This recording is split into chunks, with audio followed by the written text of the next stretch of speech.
Bismillahirrahmanirrahim. Assalamualaikum warahmatullahi wabarakatuh. Selamat datang kembali di mata kuliah pengembangan aplikasi bergerak. Oke, di pertemuan ini materi yang akan kita pelajari adalah percabangan, perulangan, dan fungsi pada bahasa pemrograman Kotlin. Oke, kita langsung masuk ke topik materinya. Yang pertama ada ekspresi boolean. Nanti di sini kita akan belajar gitu ya, atau sebenarnya tidak belajar ya, maksudnya kita akan mengingat kembali gitu ya, karena teman-teman di sini juga sudah pasti sudah pernah mempelajari ekspresi boolean ya. Lalu topik yang kedua adalah percabangan if, else, else if, dan when pada bahasa pemrograman Kotlin. Lalu yang topik ketiga adalah perulangan for, while, dan do while pada bahasa pemrograman Kotlin. Lalu di topik yang keempat kita juga akan belajar bagaimana caranya membuat fungsi di bahasa pemrograman Kotlin. Lalu yang terakhir adalah praktik, nanti di mana teman-teman akan mengerjakan studi kasus yang saya berikan ya di Google Classroom. Nah, nanti silakan teman-teman menguji masing-masing ya kemampuan untuk menggunakan bahasa pemrograman Kotlin yang telah kita pelajari ini. Oke, kita masuk ke topik yang pertama yaitu ekspresi boolean. Nah, seperti saya sampaikan tadi ya, jadi sebelum masuk ke topik khususnya percabangan dan perulangan, kita akan mempelajari ekspresi boolean terlebih dahulu. Atau mengingat kembali ekspresi boolean gitu ya. Nah, boolean adalah tipe data yang dapat digunakan untuk mengatur logika dan memutuskan kondisi suatu program. Nah, tipe data boolean hanya menghasilkan nilai true atau false karena memang kapasitas dari tipe data boolean itu hanya 1 bit ya, di mana dia punya nilai 0 dan 1. Lalu di mana nilai tersebut akan menentukan pilihan langkah yang harus dilakukan oleh program.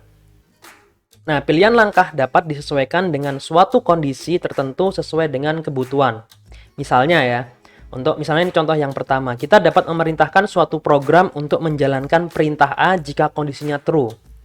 Nah, atau bisa juga kita seperti ini. Kita dapat memerintahkan suatu program untuk menjalankan perintah A jika kondisinya false. Nah, jadi poin utamanya adalah perintah A ini akan dijalankan. Hanya parameternya yang perlu kita sesuaikan. Jadi, perintah A itu dijalankan kalau kondisinya apa? Bisa jadi kalau kondisinya true, atau misalnya kita setting untuk perintah A itu dijalankan jika kondisinya adalah false. Oke, ilustrasinya seperti ini. Nah, misalnya ini ada sebuah mobil ya, ada di pertigaan jalan gitu ya, di percabangan gitu ya. Ini diibaratkan sebagai percabangan, ada di pertigaan. Kalau belok kiri itu mobil itu akan ke museum. Ini dari sudut pandang mobilnya ya. Kalau ke kiri dia akan ke museum, kalau belok kanan dia akan ke taman seperti itu. Nah, di sini kita bisa melakukan set gitu ya untuk misalnya jika kondisi true berarti dia ke taman, atau dia kalau true itu ke kanan ya, jadi dia ke taman. Kalau false dia ke kiri atau ke museum. Nah, dari situ misalnya ada pertanyaan nilai boolean apa yang harus muncul jika ingin pergi ke taman gitu ya, berarti kalau mau ke taman kamu nilai booleannya harus true. Nah, setting yang ini gitu ya, pilihan yang ini juga bisa saya balik. Nah, sekarang saya akan coba balik gitu ya. Dimana sekarang kalau belok kanan itu berarti dia false. Kalau belok kiri dia berarti true. Bisa kita setting seperti ini. Nah, berarti aturannya menjadi seperti ini. Jika true berarti kita belok kiri ya. Jika true berarti kita ke museum. Nah, jika false berarti kita ke taman. Lalu jika ada pertanyaan, nilai boolean apa yang harus muncul jika ingin pergi ke taman, berarti kita harus menjawab bahwa nilai boolean false yang harus muncul jika kita ingin pergi ke taman, seperti itu. Nah, ekspresi boolean ya, ekspresi boolean itu adalah salah satu cara yang dapat digunakan untuk memunculkan suatu kondisi.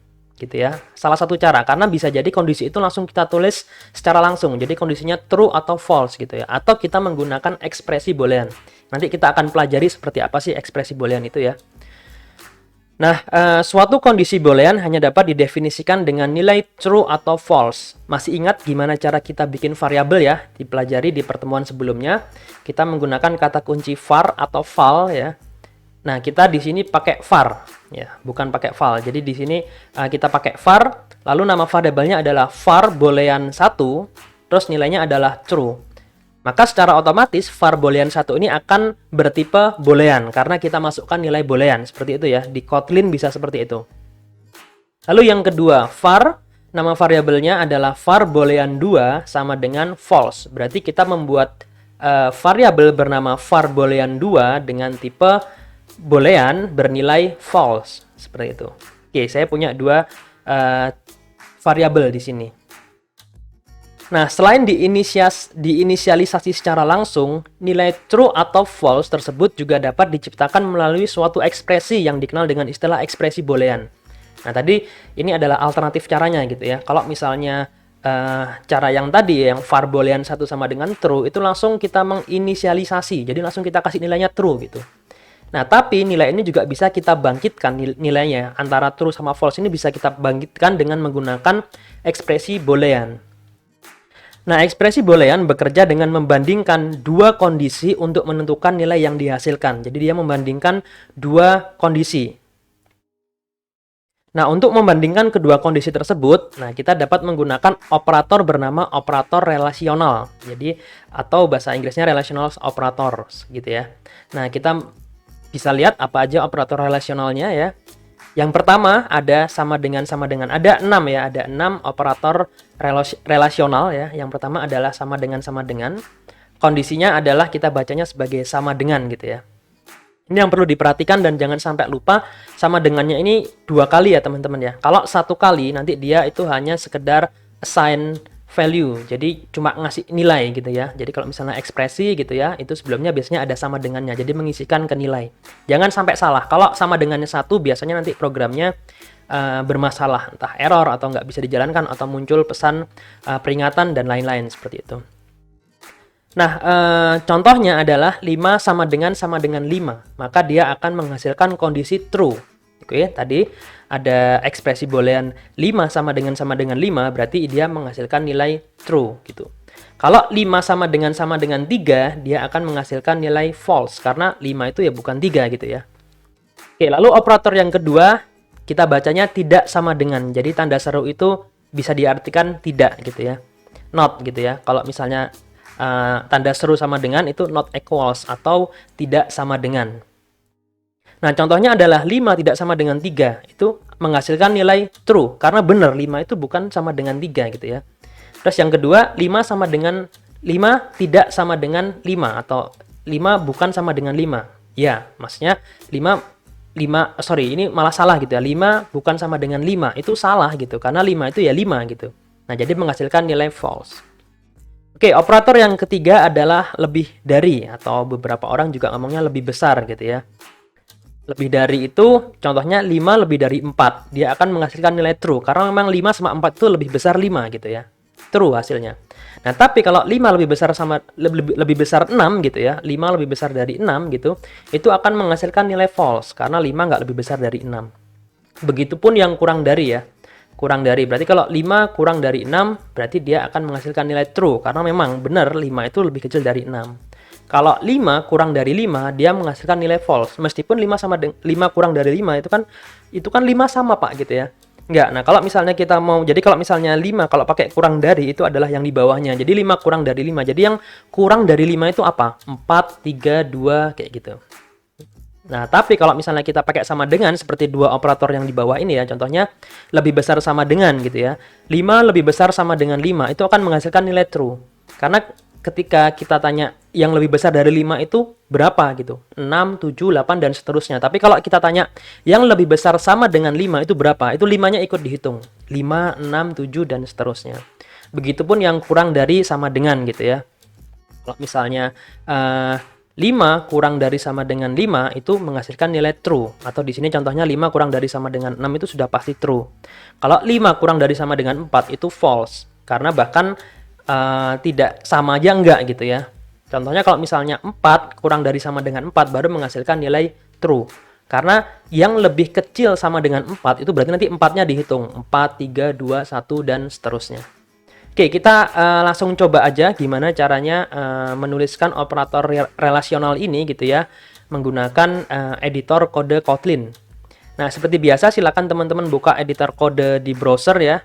Bisa yang di alamat developer.android.com/training/Kotlin Playground atau di situ saya sudah membuat shorten linknya ya. Jadi link singkatnya yaitu s.id/editor Kotlin atau teman-teman juga boleh menggunakan editor kode yang ada di play.kotlin kotlinlang.org.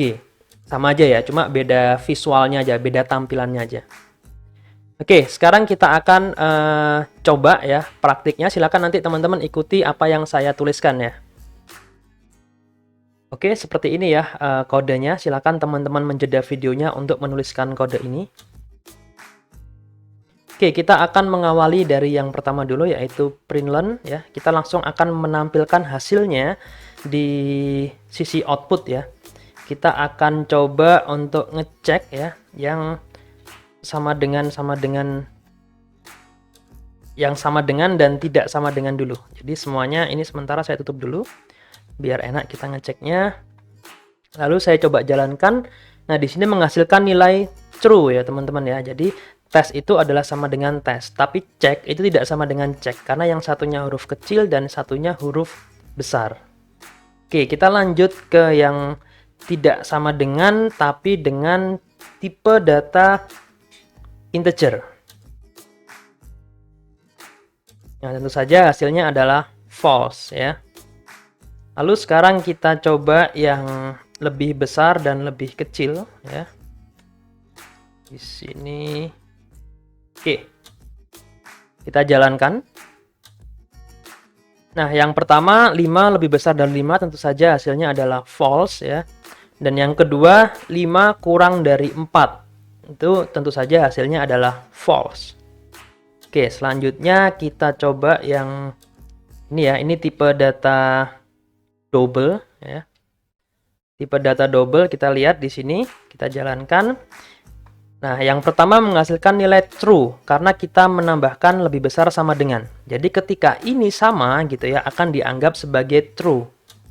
Lalu yang di bawah 0,5 itu kurang dari sama dengan 0,49, bahkan hanya kurang 0,01 saja bisa menyebabkan false karena memang faktanya ini ya, data double ini ada di bawah. Jadi kalau 5 lebih kecil sama dengan 0,49 tentu saja hasilnya adalah false. Oke, kita coba yang selanjutnya di sini ya. Langsung kita jalankan. 7,1 ya, ini tipe data double ya. Kita bandingkan dengan tipe data integer lebih besar dari 7.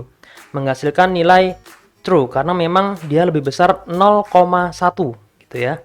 Lalu yang di bawahnya kalau misalnya tipe data double 7,0 ya, itu apakah kurang dari sama dengan 7? Hasilnya adalah true karena 7,0 itu ya integernya adalah 7. Nah, jadi sama. Atau 7 ya, 7 integer 7 ini itu double-nya ya, nilai tipe data double-nya adalah 7,0. Jadi hasilnya adalah true. Oke, dan sekarang kita coba yang terakhir. Yang terakhir ini adalah di mana saya tambahkan ekspresi lagi nih ya. Jadi 5 itu kurang dari, kalau misalnya kita lihat dari satu-satu ya, 5 kurang dari 3 itu enggak, hasilnya harusnya false. Atau 5 kurang dari 4 itu hasilnya pasti false. Nah, tapi di sini saya tambahkan satu ekspresi lagi. Ya, ini adalah pakai operator biasa untuk tipe data integer. Ini saya tambahkan, jadi 3 ditambah 4 itu adalah 7. Jadi nanti di sini bacanya adalah 5 kurang dari 7. Nah, sehingga hasilnya adalah true ya, hasilnya adalah true. Atau bahkan keduanya ya, saya tambahkan di sisi sebelah kiri dari operator relasional ini, saya tambahkan dengan operator dari tipe data integer untuk penjumlahan. Jadi 2 ditambah 4 itu adalah 6 dan 3 ditambah 3 itu adalah 6. Jadi ini bisa dibaca sebagai 6 sama dengan 6 dan hasilnya tentu saja true. Oke, kurang lebih seperti itu ya contohnya, teman-teman. Kita kembali lagi ke materi. Oke, kita masuk ke topik yang kedua, yaitu percabangan if, else, else if, dan when. Oke, kita masuk ke percabangan if dulu. Ada dua bentuk, yang ini bentuk pertama, yaitu if kondisi, if dalam kurung kondisi, lalu kita kasih spasi, lalu kita langsung tulis pernyataannya. Gitu ya. Kondisi itu harus bertipe boolean, terus pernyataan itu akan dieksekusi jika kondisinya bernilai true. Oke, atau kita juga bisa menggunakan bentuk kedua ya, alternatifnya adalah seperti ini jika pernyataannya lebih dari 1. Jika pernyataannya sederhana, kita bisa pakai yang bentuk pertama. Jika pernyataannya lebih kompleks atau lebih dari satu pernyataan, kita menggunakan blok kode ya. Kita menggunakan blok kode yang pakai kurung kurawal buka dan diakhiri dengan kurung kurawal tutup. Oke, kita lihat seperti apa contohnya. Oke, seperti ini ya. Silakan teman-teman menjeda videonya jika perlu untuk menuliskan kodenya. Di sini saya punya 3 variabel ya. Di sini saya menggunakan titik koma karena saya menuliskan variabel dalam satu baris. Jadi saya punya variabel A bernilai 5, tentu saja tipe datanya integer ya. Variabel B bertipe 3 dan variabel C bertipe integer bernilai 0. Oke, lalu di sini saya juga punya variabel bernama tukar dengan nilai true, berarti tipe datanya adalah boolean. Oke, nah di sini saya punya 2 percabangan, mungkin yang di bawah akan saya tutup dulu. Kita fokus ke percabangan yang pertama. Ini adalah percabangan sederhana yang pertama ini ya. Jadi if A lebih besar dari B, maka saya menyuruh untuk menuliskan variabel A lebih besar. Dan variabel A5, variabel B3, berarti nanti ini tentunya pernyataannya akan menghasilkan nilai, ekspresi booleannya akan menghasilkan nilai true ya. Dan nanti akan menuliskan variabel A lebih besar harusnya di output. Sekarang kita coba. Oke, benar ya. Kita sudah muncul outputnya variabel A lebih besar. Nah, di sini berarti menyatakan bahwa ini menghasilkan nilai true. Kalau misalnya ini saya ganti 8 gitu ya. Oke, tentu saja tidak ada apapun yang keluar gitu karena ini tidak memenuhi kondisi true. Jadi statement ini tidak akan dijalankan. Oke, saya kembalikan lagi. Itu yang pertama ya, yang percabangan pertama. Lalu yang percabangan kedua. Nah, di sini saya buka. Nah, di sini saya punya tukar sama dengan true. Berarti ini saya tanya ini, kalau tukar ini nilainya true, maka saya akan menuliskan A sama dengan ini adalah maksudnya adalah ngambil dari variabel A. Berarti nanti ini outputnya adalah A sama dengan 5 dan B sama dengan 3. Lalu di sini saya punya algoritma ya atau aturan untuk menukar variabel. Jadi nilai dari A saya simpan dulu di variabel C, lalu nilai A dimasukkan variabel B. Berarti sekarang A sudah menjadi B ya. Lalu variabel B itu mengambil nilai C sebagai nilai tadi ya, tempat penyimpanan sementara untuk nilai dari variabel A. Nah, sekarang variabel A dan B sudah bertukar. Lalu saya munculkan lagi di sini. Jadi A sekarang sama dengan berapa nilainya ya, variabel A, lalu B sama dengan berapa nilainya variabel B. Nah, jika dijalankan hasilnya akan seperti ini. Jadi variabel A sama dengan 5, variabel B sama dengan 3. Lalu tadi ya ada proses menukar ini, lalu sekarang hasilnya adalah variabel A adalah 3 dan variabel B adalah 5. Jadi setelah proses penukaran. Nah, ini akan dilakukan jika nilai tukar ini adalah bertipe true ya. Nah, kalau misalnya ini saya ganti false gitu ya. Nah, maka tentu saja tidak ada output yang terjadi karena ini tidak memenuhi kondisi true. Nah, tapi kalau misalnya di sini saya ganti false, nah, berarti ini akan ada outputnya. Nah, jadi tergantung kita menentukan kondisi apa gitu ya. Kan kalau tukar sama dengan false, berarti kan menghasilkan nilai true. Maksudnya adalah tukar itu false, berarti false sama dengan false. Oh ya, berarti ini adalah true.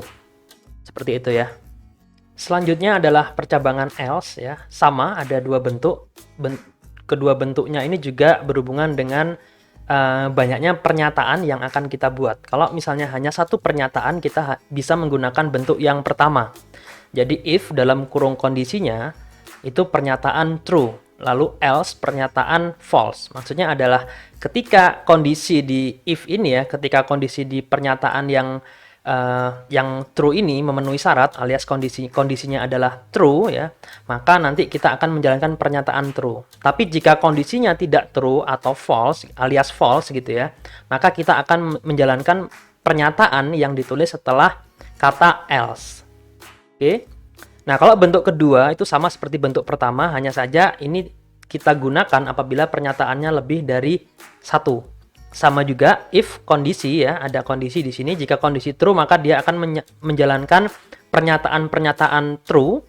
Nah, tapi jika kondisinya ini menyatakan false atau muncul kondisi false, maka yang akan dikerjakan adalah yang bagian else-nya atau pernyataan-pernyataan yang ada di blok kode else. Oke, contohnya adalah seperti ini. Oke, ada dua percabangan di sini ya. Yang pertama adalah ini ya, if else. Lalu yang kedua adalah yang ini, if else. Saya akan mencoba satu persatu dulu. Yang atas dulu mungkin ya.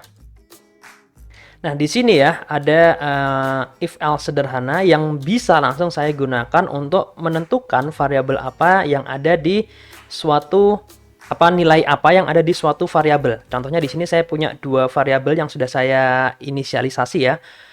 Variabel A itu adalah 5 dan variabel B itu adalah 3.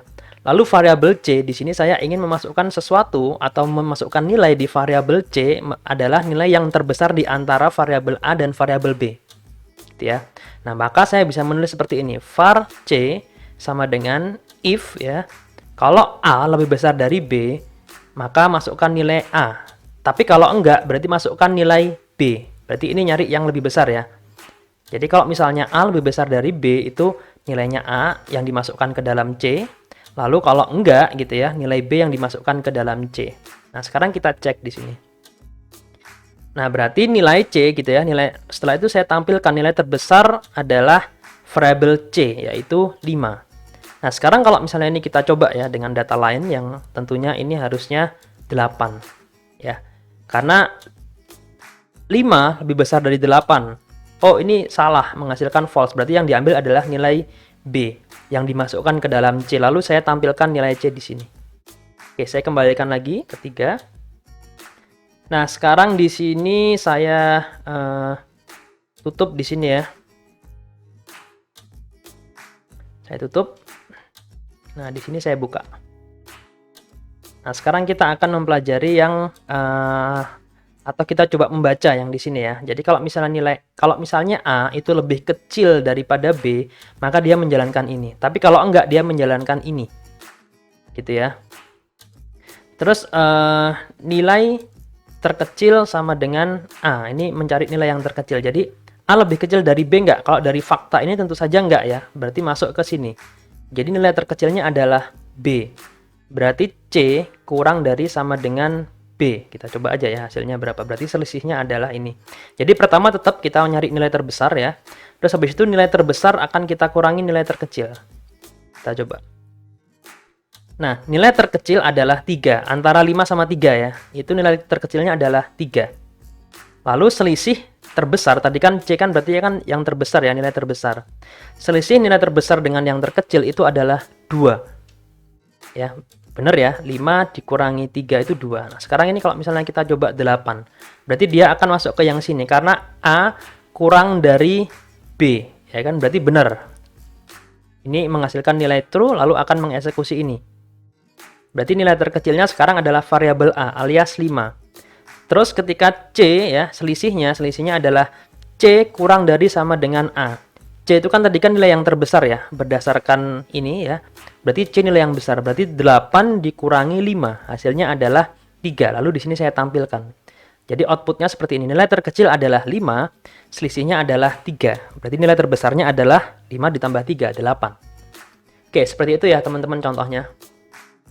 Oke, selanjutnya adalah percabangan else if. Nah, kalau percabangan else if ini adalah kombinasi dari percabangan if yang memiliki beberapa syarat gitu ya. Kalau tadi kan hanya satu syarat, benar atau salah. Kalau benar dia masuk ke if, kalau salah dia masuk ke else. Nah, kalau misalnya kondisi benarnya itu bisa jadi ada beberapa gitu ya, kita bisa menggunakan else if. Formatnya adalah di sini sekarang ada kondisi 1 ya, untuk benar kondisi 1 di if ya, if dalam kurung kondisi 1, itu maksudnya adalah kondisi satunya benar di kondisi 1, lalu pakai kurung buka kurawal, lalu akan mengeksekusi pernyataan-pernyataan yang sesuai dengan kondisi 1. Lalu jika enggak, dia akan ngecek lagi kondisi 2. Benar enggak sesuai dengan kondisi 2 enggak? Kalau misalnya sesuai dengan kondisi 2, maka dia akan mengerjakan pernyataan-pernyataan true 2 atau pernyataan-pernyataan yang sesuai dengan kondisi 2. Lalu jika tidak, maka di situ yang terakhir ada else, tanpa if ya, jadi hanya else aja. Jadi kalau di luar kondisi yang 1 dan kondisi 2, maka dia akan mengerjakan else. Oke, jadi contohnya adalah seperti ini. Oke, nah di sini saya sudah punya percabangan else if ya, percabangan else if, di mana di sini saya punya dua variabel ya, variabel A dan variabel B, nilainya sama 5 dan 5. Lalu di variabel A itu syaratnya adalah jika A itu kurang dari B gitu ya, maka A lebih kecil dari B. Ya, maka disuruh nulis A lebih kecil dari B. Nah, yang kondisi kedua, jika B kurang dari A, maka saya akan menulis B lebih kecil dari A. Nah, selain itu akan menuliskan A dan B sama. Oke, berarti kalau dari nilai yang ada di variabel saya ini, maka dia akan menampilkan yang di else ya. Sekarang kita coba. Nah, benar ya, jadi muncul yang di else, yaitu A dan B sama. Nah, sekarang kita akan coba ya, kita coba ke yang kondisi pertama ini. Syaratnya adalah A harus lebih kecil dari B. Di sini saya kasih nilai 4.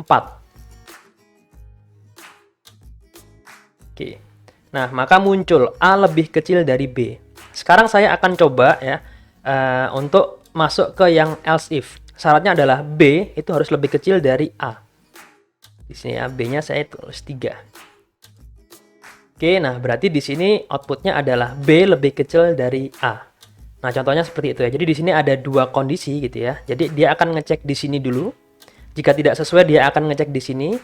Nah, jika di sini juga tidak sesuai, dia langsung ngasih nilai defaultnya yaitu else. Atau ini adalah nilai ketika dua kondisi tidak terpenuhi. Nah, contohnya seperti itu. Oke, selanjutnya adalah percabangan when. Nah, jadi bentuk percabangan when itu adalah seperti ini ya. Jadi when, lalu dalam kurung di situ adalah nanti bersifat sebagai argumennya, lalu kurung buka kurawal ya. Di dalam kurung buka kurawal, di dalam kode bloknya when ini akan terdapat beberapa syarat dan pernyataan atau kondisi dan pernyataan. Contohnya kondisi 1 ya. Jadi misalnya jika argumen yang dimasukkan di nilai itu sesuai dengan kondisi di nilai 1, maka akan menjalankan pernyataan 1. Jadi ada panah ya, ada strip lalu panah ke kanan itu ya. Strip dan lebih besar itu. Tandanya adalah strip lebih besar itu menyatakan bahwa jika kondisinya sesuai dengan nilai 1, maka akan menjalankan pernyataan 1. Lalu selanjutnya, jika nilainya sama dengan 2, maka akan menjalankan pernyataan 2. Jika nilainya sama dengan 3, itu maka akan menjalankan pernyataan 3. Nah, jika tidak sesuai dengan seluruh kondisi tersebut gitu ya, maka dia akan menjalankan pernyataan yang ada di dalam else. Nah, jadi di bagian bawah itu biasanya ada nilai default ya yang ditulis sebagai else ya. Maka kalau else itu maka akan ada pernyataan else atau pernyataan default jika argumen nilai tersebut ya tidak sesuai dengan kondisi di nilai 1, nilai 2 dan nilai 3. Nah, kalau teman-teman familiar dengan bahasa pemrograman Java gitu ya. Jadi ini adalah alternatif switch case pada bahasa pemrograman Java. Jadi kalau di Java kita pakai switch case. Nah, kalau di Kotlin kita menggunakan when ini gitu ya. Terus tentu saja ya, blok kode atau kurung buka kurawal dan kurung tutup kurawal itu dapat digunakan jika menggunakan lebih dari satu pernyataan. Di contoh ini pernyataannya hanya satu ya. Nah, tapi teman-teman juga bisa membuat beberapa pernyataan gitu ya. Misalnya pernyataan 1A, pernyataan 1B, pernyataan 1C, dan seterusnya dengan menggunakan kode blok. Seperti itu. Oke, kita langsung aja lihat contohnya. Oke, nah contohnya seperti ini ya teman-teman ya. Jadi di sini saya punya satu variabel ya, namanya n, bernilai 4. Lalu di sini saya masukkan ini nih percabangan when-nya di sini nih ya. Jadi when argumennya adalah n, ini berarti adalah variabel n ini ya. Nah, kalau variabel n-nya itu bernilai 1, maka akan menampilkan tulisan atau teks juara 1. Nah, kalau bernilai 2 itu berarti juara 2, dan kalau misalnya bernilai 3 gitu ya, itu berarti juara 3. Seperti itu. Nah, kalau misalnya di luar ini gitu ya, maka akan muncul ini, Anda belum juara, silakan coba lagi ya bagian else-nya. Nah, di sini diperhatikan di sini pakai blok kode ya, pakai blok kode. Jadi di sini ada kurung kurawal buka dan kurung kurawal tutup. Jadi bisa dilakukan dengan menggunakan ini jika pernyataannya lebih dari 1. Oke, sekarang kalau kita jalankan karena n-nya sama dengan 4, maka dia akan muncul di bagian yang else-nya ya. Jadi di sini muncul Anda belum juara, silakan coba lagi. Nah, coba misalnya kita ganti di sininya 2 gitu ya. Maka akan muncul juara 2. Jadi sesuai dengan nilai dari n-nya. Nah, di percabangan when ini gitu ya, di Kotlin ini ada yang unik nih. Jadi kita juga bisa menggunakan rentang atau misalnya menggunakan beberapa nilai secara sekaligus untuk satu pernyataan. Jadi misalnya di sini saya bisa nulis seperti ini. 2 gitu ya. Misalnya di sini 3 gitu. Nah, di situ misalnya teksnya adalah seperti ini. Selamat Anda juara. Nah, terus misalnya di sini ada 4 gitu ya. Terus misalnya aja 5 gitu ya. Di sini habis itu misalnya di sini Anda juara harapan. Nah, seperti itu. Terus selain itu misalnya selain itu ya udah Anda belum juara, silakan coba lagi. Nah, sekarang kita coba nih kalau misalnya N-nya sama dengan 2, tentu saja akan muncul selamat Anda juara. Nah, begitupun kalau N-nya misalnya saya ganti 3 nih ya. Nah, sama juga ya, selamat Anda juara. Jadi antara 1, 2, 3 itu akan menampilkan atau mengeksekusi pernyataan ini gitu ya. Nah, kalau 4 sama 5, sekarang kita coba nih, misalnya 5 gitu ya. Nah, selamat Anda juara harapan. Jadi muncul ya, selamat Anda juara harapan. Nah, kalau di luar nilai-nilai ini ya, di luar 1, 2, 3, 4, 5 ini, misalnya saya tulis di sini 7 gitu ya. Nah, maka dia baru akan muncul yang bagian else-nya. Anda belum juara, silakan coba lagi. Nah, selain itu gitu ya, di percabangan when ini juga bisa untuk rentang nilai tertentu. Contohnya, misalnya di sini saya akan rubah variabelnya ya menjadi nilai. Misalnya saya punya nilai, misalnya saya dapat nilai 80 gitu ya. Nah, di sini kita bisa menggunakan rentang nih. Misalnya kalau rentang itu saya pakai n in gini ya. In misalnya contohnya kalau 80 sampai misalnya ya 80 sampai 100 gitu ya, maka dia akan menghasilkan misalnya di sini bagus gitu ya, nilainya adalah bagus. String pakai petik 2, terus habis itu kalau misalnya in misalnya 60 sampai di sini misalnya 79 gitu ya. Karena tipe datanya integer, println cukup gitu ya, cukup. Terus misalnya di sini in, terus misalnya di sini 40 ya sampai 59 gitu ya. Itu misalnya saya tampilkan misalnya ya kurang gitu. Nah, di sini else-nya gitu ya. Else-nya di sini saya akan masukkan println. Misalnya tidak lulus, misalnya seperti itu ya. Nah, seperti itu. Nah, ini saya hapus aja. Masuk ini ya. Ini. Oke. Nah, sederhana seperti ini. Nah, sekarang kita coba nih kalau 80 itu munculnya apa gitu ya. 80 itu, oh sorry, ini belum saya ganti ya. Ini harusnya nilai. Oke, 80 maka akan muncul bagus. Katakanlah 87 gitu ya, 87. Itu masih ada di rentang nilai ini kan ya, 80 sampai 100. Nah, sekarang kita cek menghasilkan nilai bagus. Terus kita coba rentang nilai yang kedua nih. Misalnya katakanlah ini ya, misalnya nilainya adalah 72. Maka dia masuk di cukup seperti itu ya. Jadi pakai range itu juga bisa kalau di bahasa pemrograman Kotlin gitu ya. Di yang when ini ya, maksudnya di percabangan yang when ini. Yang ketiga kita coba, oke kita coba misalnya 46 gitu ya, 46. Nah, nanti dia akan masuk ke yang kurang. Kalau misalnya di bawah itu gitu ya, misalnya nilainya adalah 30 gitu ya. Nah, dia akan masuk ke yang else alias tidak lulus seperti itu ya. Karena dia memerintahkan untuk menulis tidak lulus. Oke, contohnya adalah seperti itu ya.